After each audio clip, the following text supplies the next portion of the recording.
Sir, ಈಗ ಒಂದು case ಕೋರ್ಟಲ್ಲಿ ಇರುವಾಗ ಕೇಸ್ ನಡೀತಾ ಇರಬೇಕಾದ್ರೆ ಅದ್ರ ಬಗ್ಗೆ ಸೋಷಿಯಲ್ ಮೀಡಿಯಾದಲ್ಲಿ ಇನ್ಫಾರ್ಮೇಷನ್ನ ಶೇರ್ ಮಾಡ್ಕೋಬೋದಾ ಅಥವಾ ಅದ್ರ ಬಗ್ಗೆ ಮಾತಾಡೋಕ್ಕೆ ಹಕ್ಕಿದೆಯಾ ಸರ್? ಯಾವ ರೀತಿ ವರ್ಕ್ ಆಗುತ್ತೆ? ನೋಡಿ, ಏನಾಗುತ್ತೆ, ಯಾವುದೇ ಒಂದು ಪ್ರಕರಣ ನಡೀಬೇಕಂದಾಗ ಆ ಪ್ರಕರಣದ ಬಗ್ಗೆ ನಾವು ಹೊರಗಡೆ ಬಂದು ಮಾತಾಡುವಂಥ ಅಧಿಕಾರ ಇರುತ್ತೆ. ಎಲ್ಲಿವರೆಗೂ ನ್ಯಾಯಾಧೀಶರ ಬಗ್ಗೆ ಮಾತಾಡಬಾರ್ದು, ತೀರ್ಮಾನದ ಬಗ್ಗೆ ಮಾತಾಡಬಾರ್ದು, ತೀರ್ಪು ಸರಿಯಿಲ್ಲ ಅಂತ ಹೇಳಿ ನಾವು ಮಾಡಬಾರ್ದು. ಆದರೆ ಪ್ರಕರಣದ ವಿಷಯ, ಇವಾಗ ಯಾವುದೋ ಒಂದು ವಿಷಯ, ಕೊಲೆ ವಿಷಯ, ಅದರ ಬಗ್ಗೆ ವಿಶ್ಲೇಷಣೆ ಮಾಡುವಂಥದ್ದು ಅದು ನಮ್ಮ ಸಂವಿಧಾನದ ಹಕ್ಕು. ನಾವು ಯಾವ ರೀತಿ ಕೂಡ ಮಾತಾಡ್ಬೋದಾಗತ್ತೆ, ಯಾರ ಅಭಿಪ್ರಾಯ ಕೂಡ ನಾವು ಸೇರಿಸ್ಬೇಕಾಗತ್ತೆ.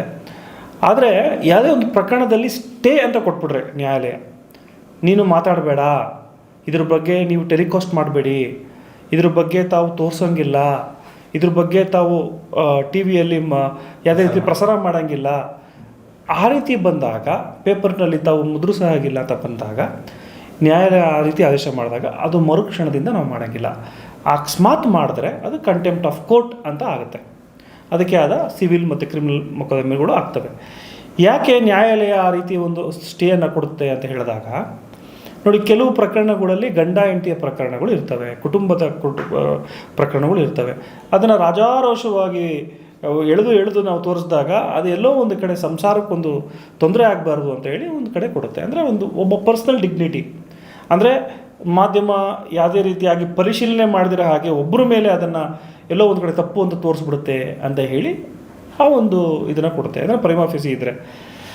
ಎರಡನೇದು, ನೋಡಿ, ಯಾವುದೋ ಒಂದು ಪ್ರಕರಣ ತುಂಬ ಸೆನ್ಸಿಟಿವ್ ಆಗಿರ್ತವೆ, ಒಂದು ಧರ್ಮದ ವಿಷಯವೋ ಅಥವಾ ಒಂದು ದೇಶದ ವಿಷಯನೋ, ಧರ್ಮದ ವಿಷಯ ಅಂತಲೇ ತೊಗೊಳ್ಳೋಣ. ಆ ಧರ್ಮದ ವಿಷಯ ಬಗ್ಗೆ ನಾವು ತುಂಬ ತೋರಿಸಿದಾಗ ಜನರಿಗೆ ಎಲ್ಲೋ ಒಂದು ಕಡೆ ಪ್ರವೋಕ್ಕಾಗಿ ಅವ್ಯವಸ್ಥೆಗಳಾಗ್ತವೆ, ಸಾಮಾಜಿಕದಲ್ಲಿ ಎಲ್ಲೋ ಕಾನೂನು ಹಿಡಿತ ಸಿಗಲ್ಲ ಅಂತ ಹೇಳಿದಾಗ ಕೆಲವು ರೀತಿಯನ್ನು ಕೊಡ್ತವೆ.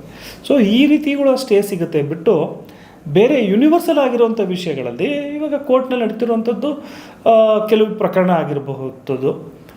ಆದರೆ ಆ ಪ್ರಕರಣ ಸ್ಟೇಲ್ ಅಂದರೆ ತಮ್ಗೆ ಹೇಳ್ಬೋದು ಅಂತ ನಾನು ಹೇಳ್ಬಿಡ್ತೀನಿ. ಆದರೆ ನಾನು ಇನ್ನೊಂದು ಅದರಲ್ಲಿ ವಿಷಯ ಏನು ಹೇಳಬೇಕು ಅಂದರೆ, ನಮ್ಮ ರಾಜಕಾರಣಿಗಳು ಇದನ್ನು ಬಹಳ ತುಂಬ ಸಿಂಪಲಾಗಿ ಯೂಸ್ ಮಾಡ್ತಾರೆ. ಏನಂದರೆ, ಈ ಪ್ರಕರಣ ಕೊಡಲಿದ್ರೆ ನಾನು ಏನೂ ಮಾತಾಡೋಂಗಿಲ್ಲ ಅಂತ ತಪ್ಪಿಸ್ಕೊಂಡ್ಬಿಡ್ತಾರೆ. ಸೊ ಅವ್ರನ್ನ ಕೇಳಿದಾಗ, ಅವ್ರ ಪಕ್ಷದವ್ರನ್ನ ಕೇಳಿದಾಗ ಅವರು ಯಾವುದೇ ರೀತಿ ಉತ್ತರ ಇಲ್ಲ ಅಂದಾಗ ಅದನ್ನು ಸುಮ್ಮನೆ ಈಸಿಯಾಗಿ ಹೇಳ್ಬಿಡ್ತಾರೆ, ಇದೊಂದು ಹೈಕಮಾಂಡ್ ಕೋಟೆಯಲ್ಲಿದೆ ಅಥವಾ ಇದು ಕೋರ್ಟಿನಲ್ಲಿದೆ, ನಾವು ಮಾತಾಡೋಂಗಿಲ್ಲ ಅಂತ. ಕೋರ್ಟ್ ಎಲ್ಲೂ ಕೂಡ ಆ ಪ್ರಕರಣದ ಬಗ್ಗೆ ತಾವು ಮಾತಾಡಬೇಡಿ ಅಂತ ಎಲ್ಲೂ ಕೂಡ ಹೇಳಲ್ಲ, unless until it is being given stay. ಆದರೆ ಒಂದು ಜಡ್ಜ್ಮೆಂಟ್ ಆದಾಗ ನಾವು ಆ ಜಡ್ಜ್ಮೆಂಟ್ ಪರ ವಿರೋಧ ಯಾವುದನ್ನು ಕೂಡ ಮಾಡ್ದಿರೋ ಹಾಗೆ ಬಂದಿರೋದ ಜಡ್ಜ್ಮೆಂಟ್ನ ನಾವು ತಲೆಬಾಗಿ ಮುಂದೆ ಅದನ್ನು ಅಪೀಲ್ ಮಾಡೋಂಗಿದ್ರೆ ಮಾಡಬೇಕು. ಹಾಗಾಗಿ ಈ ರೀತಿ ಒಂದು ವ್ಯವಸ್ಥೆ ಇದೆ. ಅದು ಬಿಟ್ಟು ಕೋರ್ಟಲ್ಲಿ ಆ ವಿಷಯ ಹೋದ ತಕ್ಷಣ ಅದರ ಬಗ್ಗೆ ಮಾತಾಡಬಾರ್ದು ಅನ್ನೋದು ಯಾವುದೇ ರೀತಿ ಬುಕ್ಕಲ್ಲಿ, ಕಾನೂನಲ್ಲಿ ಎಲ್ಲೂ ಇಲ್ಲ. ಖಂಡಿತವಾಗ್ಲೂ ತಮ್ಮ ಅಭಿಪ್ರಾಯಗಳನ್ನ ತಿಳಿಸ್ಬೋದು, ತೋರಿಸ್ಬೋದು, ಮಾತಾಡ್ಬೋದು. ಈ ರೀತಿಯಾಗಿದೆ ಸರ್. ಇದ್ರ ಬಗ್ಗೆ ಯಾವುದೇ ರೀತಿ ಎದುರ್ಕೊಳಂಗಿಲ್ಲ ಸರ್. ಅಕಸ್ಮಾತ್ ಮಾಡಿದ್ರೆ ಏನಾಗುತ್ತೆ? ನಾನು ಈಗಾಗಲೇ ಹೇಳಿದೆ, ಈ ಥರ ಒಂದು ಏನಾದ್ರೂ ಸ್ಟೇ ಇದ್ದಾಗ ನೀವು ಮಾಡಿದ್ರೆ ಕಂಟೆಂಪ್ಟ್ ಆಫ್ ಕೋರ್ಟ್ ಅಂತ ಒಂದು ಕೇಸ್ ಆಗುತ್ತೆ. ಅಂದರೆ CCC, ಅದು ಕ್ರಿಮಿನಲ್ ಕೇಸ್ ಆದರೂ ಆಗ್ಬೋದು, ಸಿವಿಲ್ ಕೇಸ್ ಆದರೂ ಆಗ್ಬೋದು, ಜೈಲು ಕೂಡ ಆಗ್ಬೋದು, ಫೈನ್ ಆದರೂ ಕೊಡ್ಬೋದು, ಫೈನು ವಿತ್ ಜೈಲು ಆಗ್ಬೋದು. ಸೊ ಹಾಗಾಗಿ ಇವಾಗ ಮಾಧ್ಯಮಗಳು ಲೈಸೆನ್ಸ್ಗಳು ಕ್ಯಾನ್ಸಲ್ ಆಗ್ಬೋದು, ಒಬ್ಬ ವ್ಯಕ್ತಿ ಮೇಲೆ ಕಾಂಪಿಟೇಷನ್ ಬಿಡ್ಬೋದು. ಅಂದರೆ ಕೋರ್ಟ್ಗೆ ತಾವು ಗೌರವ ಕೊಟ್ಟಿಲ್ಲ, ಅಗೌರವವನ್ನು ಸಲ್ಲಿಸಿದ್ದೀರಿ ಅಂತ ಹೇಳಿ ಅದ್ರ ಮೇಲೆ ಕೇಸ್ ಆಗುತ್ತೆ. ಅದನ್ನೇ ಕಂಟೆಂಪ್ಟ್ ಆಫ್ ಕೋರ್ಟ್ ಅಂತ ಹೇಳ್ತೀವಿ ನಾವು. ಓಕೆ, ಅದನ್ನು FIR ಕೂಡ ದಾಖಲಿಸಿ ಸೆಷನ್ಲ್ಲೂ ಕೂಡ ಇಟ್ಕೋಬೋದಾ ಅಂತ, ಅಂದರೆ ವರ್ಷಗಟ್ಟಲೆ ಎಳಿಬೋದಾ ಅಂತ? ನೀವು ಕಂಟೆಂಪ್ಟ್ ಆಫ್ ಕೋರ್ಟ್ ಅಂತ ಆಗಿರುವಂಥ ಕೇಸನ್ನು ತಾವು FIR ಮಾಡೋಕ್ಕಾಗಲ್ಲ, ಅದು ಕೋರ್ಟ್ನಲ್ಲೇ ತೀರ್ಮಾನ ಆಗುತ್ತೆ, ಹೈಕೋರ್ಟ್ನಲ್ಲಿ.